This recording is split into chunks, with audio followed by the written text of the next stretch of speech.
Chaco. Acá les voy a mostrar más o menos cómo se hace el proceso para hacer la investigación preliminar, cómo hacemos para cuando capturamos, en este caso cuando capturamos físicamente una computadora. En este caso vamos a centrarnos en ese procedimiento y vamos a explicar más o menos algunas herramientas open source que están ahí. Hay distintos procedimientos que se llevan adelante para otro tipo de dispositivos. Bueno, básicamente nosotros vamos a explicar cómo se hace para obtener la evidencia, algunas precauciones que tomamos para obtener la evidencia, cómo hacemos para realizar las copias forenses, el análisis de datos. Yo voy a explicar cómo se hace con un software open source, que es uno de los que nosotros usamos. También existen los software de licencias propietarias, que suelen ser bastante costosas. En este caso voy a dejarlo de lado porque después el software por ser open source justamente me permitió entenderlo para un caso particular, una investigación que tuve que hacer. Así que más o menos ahí voy a explicar un poquito cómo es el tema de extender este tipo de software y bueno, más o menos voy a dar un pantallazo de lo que desarrollé y nada más. Bueno. Lo que nosotros tenemos que ver es que nosotros muchas veces lo que, digamos, para que ustedes se imagínense que nosotros agarramos y detectamos que hay alguien que hace tráfico de pedofilia. Bueno, ¿qué pasa en ese caso? Nosotros tenemos una denuncia que esa puede venir porque la víctima misma lo denunció, puede ser porque vino un reporte internacional que detectó que desde ahí había algún tipo de tráfico. Bueno, nosotros llegamos, se hace una investigación previa que la hace la policía, llegamos y hacemos el allanamiento. Bueno, nosotros lo que tenemos que hacer es, lo primero que ver es fotografiar desde dónde encontramos cada uno de los elementos, porque puede ser importante, porque puede ser que la víctima diga que la computadora era tal característica, la venta al lado, etc. Después, ver si están prendidos o apagados. En el caso de que estén prendidos, nosotros muchas veces hacemos una captura de RAM para ver cómo se estaba conectando, porque a veces lo que importa son las conexiones que tiene la computadora, porque es importante la diferencia entre tener algún tipo de material que no es legal y transmitirlo por la red.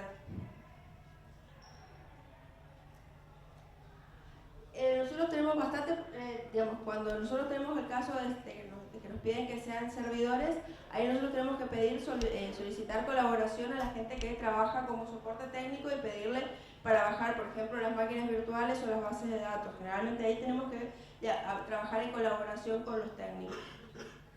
Pero vamos a hablar sobre computadoras personales. En muchos casos lo primero que tenemos que tener en cuenta es que para que siga siendo válida la evidencia no tiene que haberse modificado. Un tema que todos ustedes saben es que yo agarro, pongo un pendrive y desde el pendrive puedo bootear, por ejemplo, un live y cambio todo. Así que evidentemente lo primero que necesito es asegurarme de que esa computadora esté perfectamente envuelta. Además, tomen en cuenta que lamentablemente por el tiempo que llevan a hacer este tipo de análisis y por la cantidad de causas, muchas veces tarda un poco entre que se captura la evidencia y se la puede analizar. Así que también tenemos un tiempito digamos, de que tenemos que preservar físicamente la evidencia porque va a estar almacenada. Bueno, lo firmamos al papel, lo sellamos, porque tenemos que dejarlo perfectamente envuelto. Especialmente tiene que estar envuelto todo lo que sea puertos que permitan ingresar a la computadora. En el caso de las computadoras que son portátiles, a veces también se le saca la batería, si es que todavía se puede sacar la batería, para evitar, digamos, los problemas que puede tener la batería que se queda un tiempo guardada ahí. Bueno, lo importante después de esto es que nosotros armamos digamos, lo que sería la hoja de ruta, o sea, quién se fue haciendo responsable de esta evidencia para ver si hubo algún tipo de problema o algún tipo de alteración, quién pudo haber estado. Desde la persona que hizo el allanamiento, la persona que la almacenó, y finalmente el perito que analizó. Eso se llama cadena de custodia. Es importante que estén los responsables bien identificados. Hay distintos modelos de cadena de custodia, pero más o menos siempre la misma idea. En tal fecha lo recibió fulano.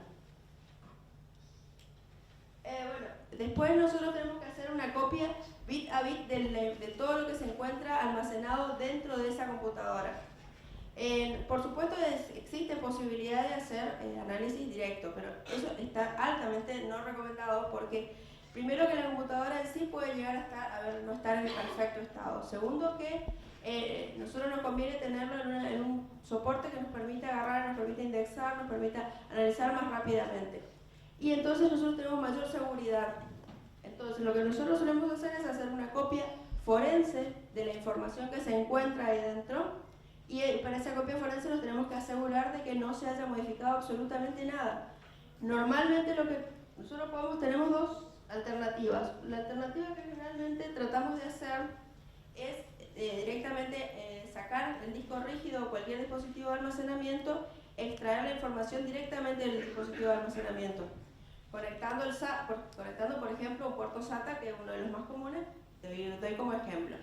La otra opción que tenemos es utilizar un sistema operativo que nos permita agarrar y nos permita asegurar de que booteamos sin pasar por todo el proceso de booteo del sistema operativo, porque al pasar por el proceso de booteo del sistema operativo, primero podría estar programado algo para que se borre automáticamente. Segundo, ya tenemos un booteo más que ya alteró la evidencia. Entonces nosotros tenemos que tener siempre cuidado de no alterar absolutamente nada.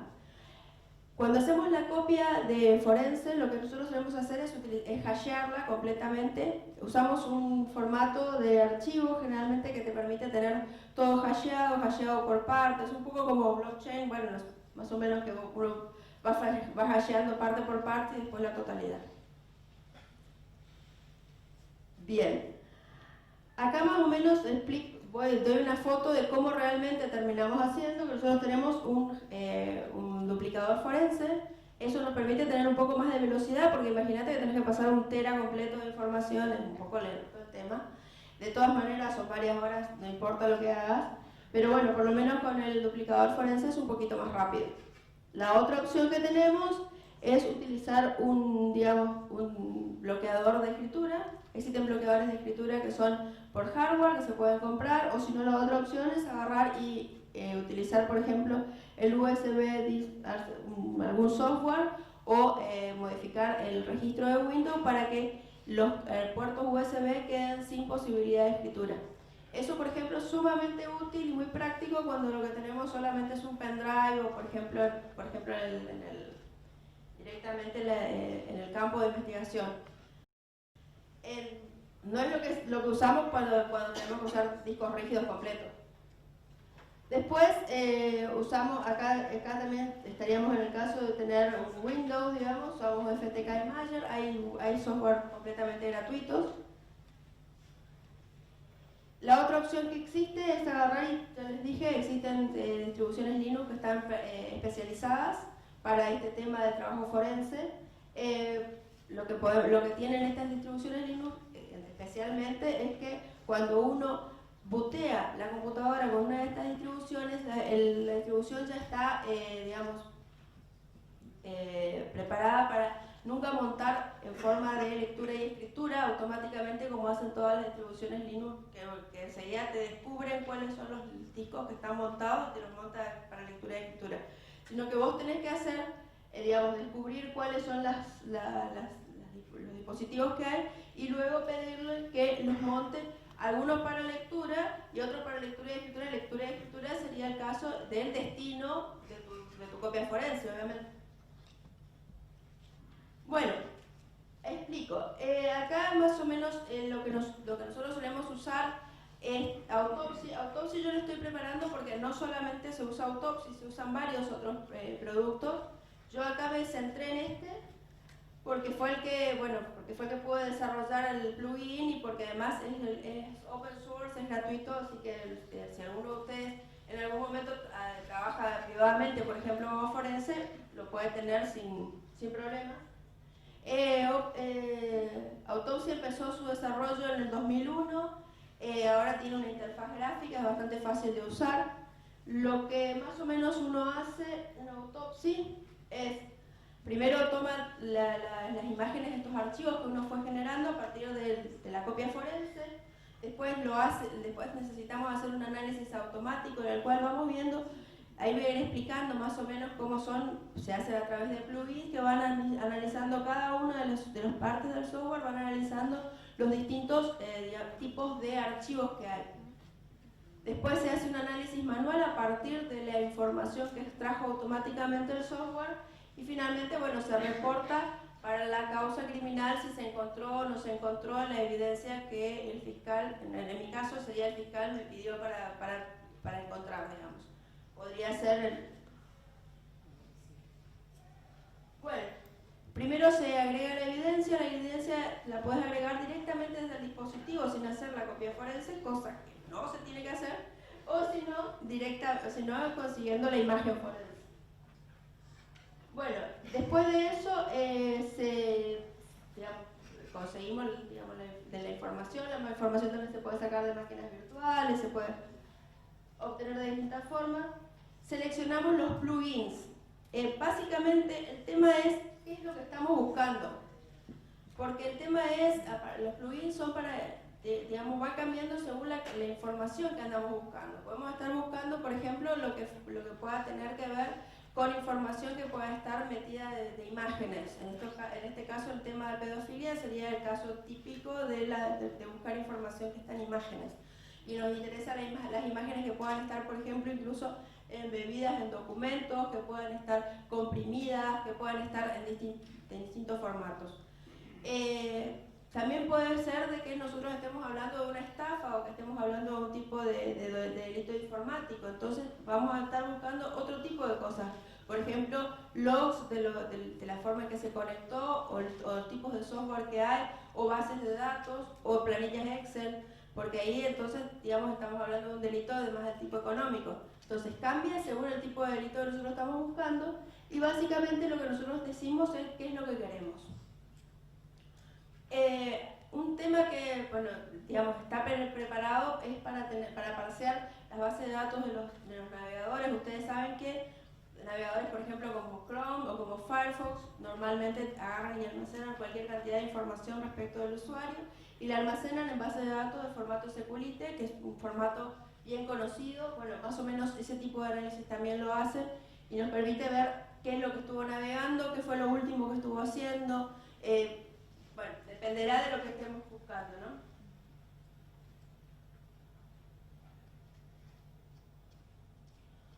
Bueno, una vez que nosotros tenemos el análisis, digamos, automatizado hecho, o sea, que extrajo toda la información, la computadora la interpretó y armó, digamos, una base de datos con toda la información que teníamos, entonces ahí nos toca hacer el análisis manual. Bueno, el análisis manual básicamente tenemos un arbolito en el cual vamos teniendo los distintos, una lista de árbol, en el cual vamos teniendo los distintos tipos de evidencia que vamos viendo, tenemos los videos, los archivos, después tenemos cada uno, digamos, tenemos como una planilla en la cual están listados cada uno de estos, también podemos ver thumbnails y ahí empezamos el análisis de mirar las 40 millones de imágenes que haya dentro de una computadora, algo extremadamente divertido.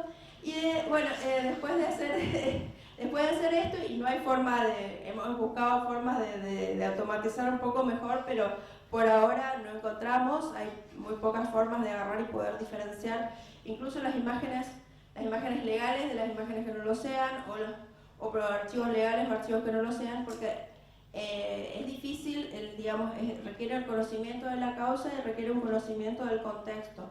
Entonces, por ejemplo,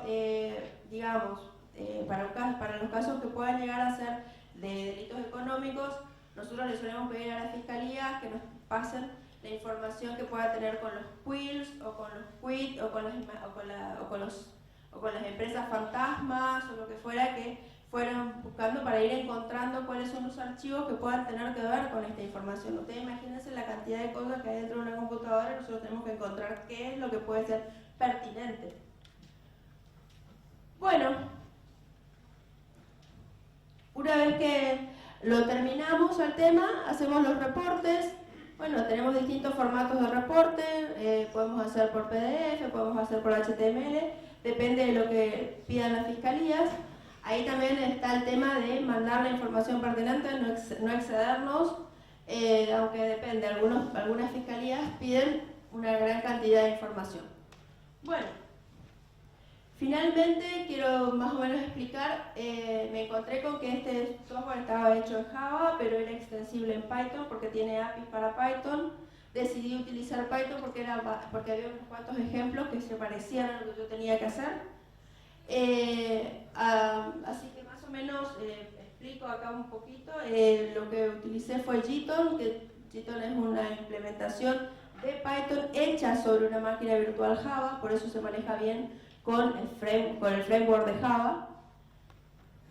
Bueno, lo primero que hice fue elegir el tipo de módulo que necesitaba, o elegir una forma de salida. Básicamente lo que necesité en ese momento fue, la Fiscalía me pedía, digamos, todos los archivos que no tengan que ver específicamente con, digamos, que puedan haber sido tocados por el usuario, porque ellos no querían únicamente que nosotros analicemos la información, sino además querían pasarlas a otros equipos porque la causa era muy grande, entonces querían pasarle a otro equipo de forenses. Entonces lo que yo hice fue básicamente tomar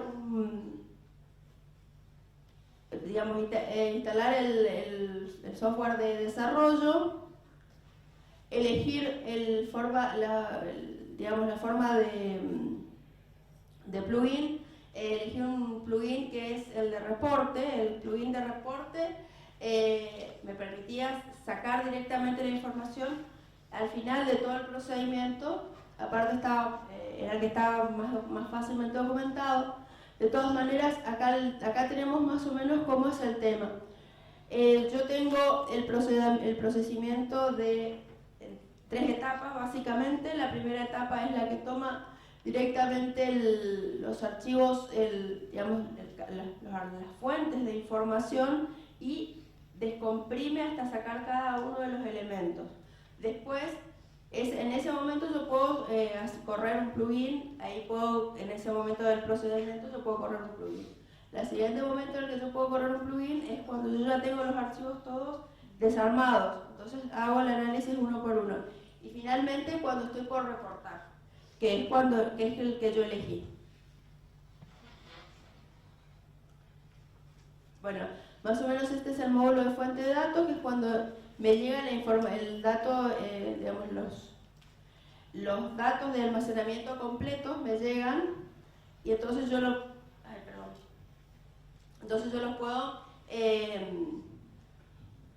puedo analizar en conjunto, digamos, completamente completos a los datos de fuente completa.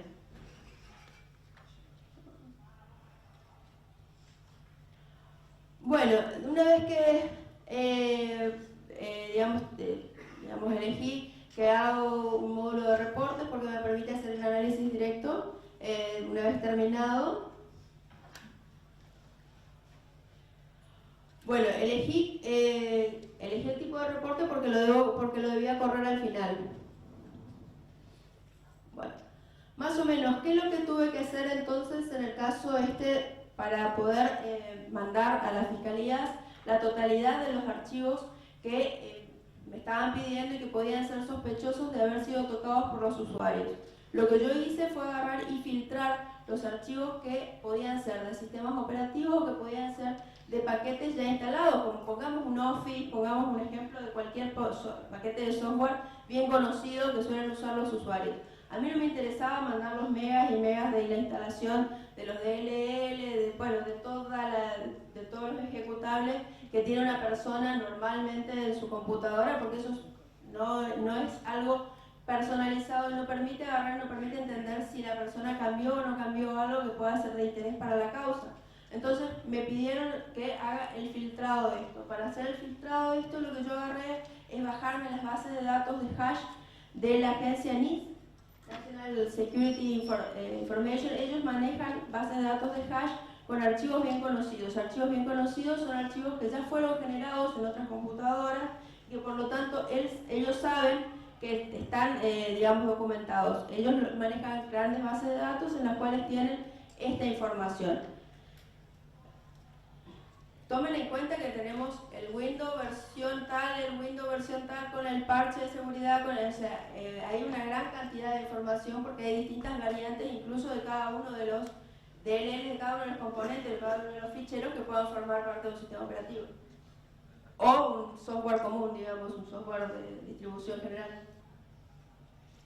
Bueno, una vez que yo tomé cada uno de los archivos, lo filtré, me fijé si tenían el hash dentro de la base de datos que yo tenía de archivos conocidos, si estaba dentro de los archivos conocidos, lo descarté y luego agregué y los que me parece, los que digamos se detectaron automáticamente como pertenecientes a los que podían llegar a ser interesantes del usuario, los agregué digamos a un archivo CSV para armar un listado de lo que había y los copié para mandar de esa manera la información a las fiscalías más o menos filtrada, preprocesada por lo menos.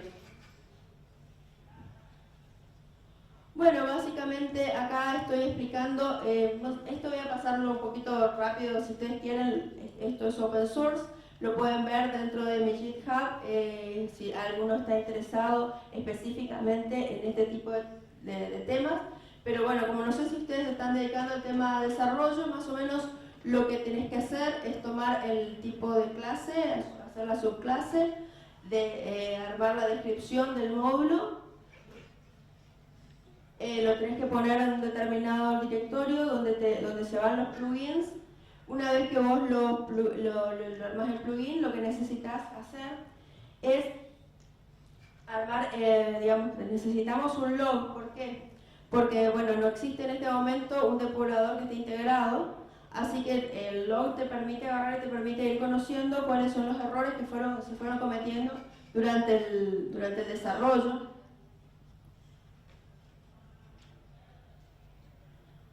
Bueno, generamos un reporte, el reporte es, digamos, es importante que nosotros tomemos en cuenta que los archivos acá en la Argentina generalmente tienen acentos, ñ, etcétera, así que es importante que tengamos en cuenta que tienen que estar en UTF-8 los nombres de archivo.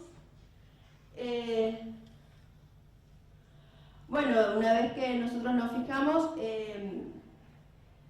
instanciamos la causa, armamos una lista con todos los ficheros, o sea, vamos haciendo el bucle. Y bueno, ahí nos fijamos cuál es el tipo de datos, si ya lo identificamos. Fíjense que Autopsy, entre otras cosas, una vez que terminó de hacer el análisis automatizado, detecta cuáles son los tipos MIME de los archivos que tenemos. Esto quiere decir que lo que hace es agarrar y fijarse. No sé si ustedes conocen que que los archivos no solamente se pueden distinguir por la extensión, sino que también se pueden distinguir por algo que se llama la file signature, es decir, su estructura interna. Así que se hace un análisis de cuál es la file signature también, y una vez que se hizo el análisis se sabe, bueno, por ejemplo, es de tal tipo de dato, hay un tipo MIME que se detecta a partir de ahí. Bueno, yo básicamente clasifiqué la información haciendo subdirectorios por cada uno de los tipos MIME y finalmente acá más o menos, fíjense que acá pregunta si es conocido, digamos, detecta cuál es el path del archivo donde se va a ir.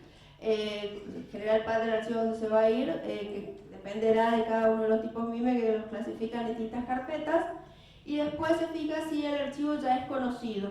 Si el archivo es conocido, bueno, ahí lo que hace es armar el reporte, pero armar un reporte separado de los que fueron descartados, y esos no son copiados. Bueno, finalmente se graba la información y se copia el archivo en la carpeta que se detectó, que debía ser la carpeta correspondiente según el tipo de archivo de tipo MIME que fue detectado. Bueno, más o menos después se cierra el reporte y ya está.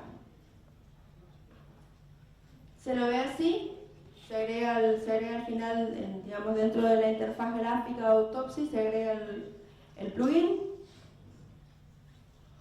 Bueno, más o menos repasando, lo importante es, al obtener la evidencia, ustedes tienen que tener en cuenta que la evidencia tiene que ser cuidada de determinada manera, tiene que ser bien envuelta, nunca tiene que verse en ningún puerto, nunca tiene que estar desprotegida ningún medio de acceso a la información, porque eso podría significar de que la computadora, digamos, pueda llegar a ser sospechada de haber sido alterada. Para agarrar y para devolverla es importante sellarla, es importante firmarla, es importante que se haga una hoja de ruta, luego una cadena de custodia, perdón. Después que se hacen el análisis de datos con autopsia, eso es lo que les estuve explicando más o menos. Y después, bueno, más o menos expliqué cómo se puede extender la información, se puede utilizar Python, es bastante sencillo, existen modelos que te explican cómo se va haciendo esto paso por paso. Y bueno, más o menos ahí estuve explicando después, así muy someramente, cómo fue el plugin que terminé desarrollando. Bueno, ¿alguna pregunta? Seguro que alguien en el fondo levanta la mano. A ver. ¿Preguntas de allá arriba? Allá, güey. Bueno, no, ninguna, ¿no? Bueno. Está bien. Hola. Cuando envuelven los discos, ponele, Sí. esas bolsas, lo vi que decía plástico, papel, algo así decía, esas bolsas, o donde los meten, ¿tienen alguna protección contra una fuente externa? Algo ahí, no sé. Mira, si lo pongo en microondas, chao. Y obviamente, se supone que, mira, si bien es cierto, obviamente puede llegar a estar almacenado un tiempo, se supone que no va a estar almacenado, digamos, de una forma demasiado descuidada. Va a los almacenamientos específicos del Poder Judicial, donde se lo tiene en lugares especiales para la evidencia que puede ser frágil. O sea, si ustedes me preguntan si esto está, digamos, blindado contra una bomba atómica, la verdad no, solamente está envuelto en papel como para que no sea tan fácil agarrar y directamente adulterarlo, pero digamos, tampoco es una medida de seguridad tan extrema. Así se supone que va a estar almacenado con cuidado. ¿Alguna otra pregunta? Yo sabía que... Una consulta, si el disco está encriptado, ¿se puede analizar? Bueno, ahí, directamente con las herramientas forenses comunes no se puede analizar, necesitamos que lo desencripten. Yo sé que hubo un caso en el cual sí se encontró que el disco estaba encriptado y necesitaron conseguir de que la persona dueña de la encriptación provea la clave de encriptación.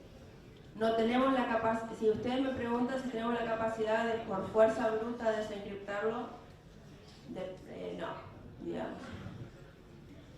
Disculpa, eso también aplica para archivos sitiados, ¿no? Que tengan contraseña, cualquier tipo de encriptación. Y claro, dependiendo de la dificultad que tengan. Nosotros lo podemos intentar, pero depende de la dificultad que nos dé. ¿Una más? ¿Una otra pregunta?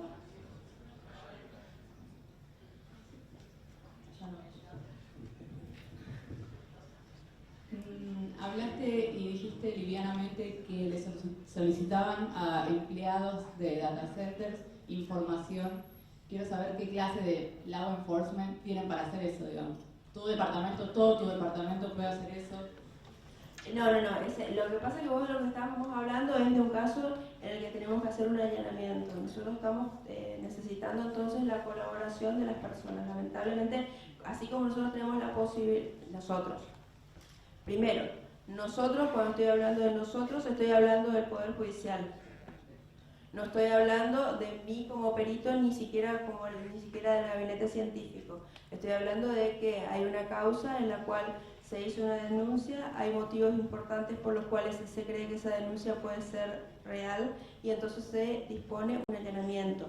Entonces estás en un caso en el que el Estado está usando su poder de policía.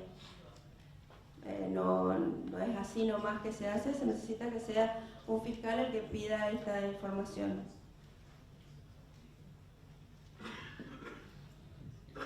Bueno, muchas gracias. Muy bien.